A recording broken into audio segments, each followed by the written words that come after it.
Alors, Donald Trump va arriver dans 11 jours à la Maison-Blanche. Il va retrouver le bureau ovale. Aujourd'hui, il était aux côtés, tenez-vous bien, de Joe Biden, de Barack Obama, de Bill Clinton et de George W. Bush autour du cercueil de Jimmy Carter qui est mort à l'âge de 100 ans. Joe Biden, en amont de cette présidence Trump, dit « il faut résister à la haine » et aux abus de pouvoir. Et quand on entend la porte-parole du gouvernement français sur l'avènement de Trump dans quelques jours, voilà ce qu'elle dit.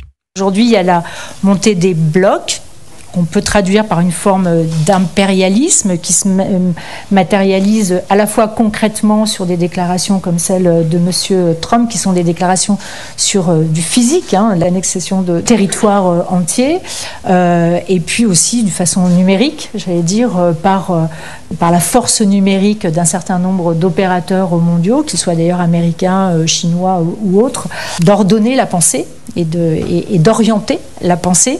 Bon, on parle quand même sur des choses dont on ne connaît ni les tenants et les aboutissants, Nathan Dever. On parle sur des choses, au contraire, je trouve, qui sont extrêmement graves, parce que vous avez quelqu'un qui n'est pas encore arrivé au pouvoir, et qui là est en train de créer une sorte de campagne de communication sur le fait qu'arrive au pouvoir, d'ailleurs c'était même pas son sujet pendant la campagne électorale, qu'il va remettre en cause des frontières nationales, tenez-vous bien, de démocratie occidentale. Donc là, vous avez quelque chose d'incroyable. Il ne menace pas M. Poutine, il ne dit pas qu'il va remettre en cause les frontières russes, les frontières chinoises, les frontières des Afghans. Il pourrait dire par exemple, quand j'arrive au pouvoir, je vais annuler le traité parce que c'est à cause de moi Donald Trump, c'est à cause de moi si les talibans sont revenus en Afghanistan, qui suppriment les droits des femmes, c'est moi qui suis responsable. Non, il menace le Canada, il menace le Danemark, il menace le canal de Panama, etc. Donc vous avez une double balle contre son camp.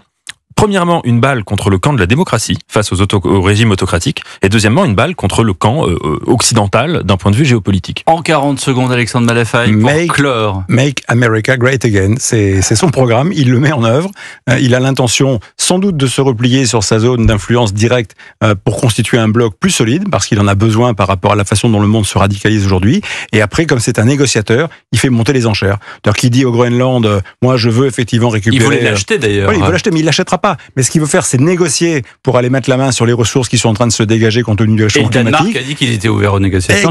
Exactement. Sur le Canada, il met la pression parce qu'il veut négocier certainement quelque chose. C'est un négociateur. Il va pas envers le Canada, il va pas déclarer la guerre au Groenland, même s'il le menace. Voilà, c'est un négociateur et il agite les armes de la négociation avec l'expérience qu'il a, c'est-à-dire il a été à la Maison-Blanche, il sait comment ça marche.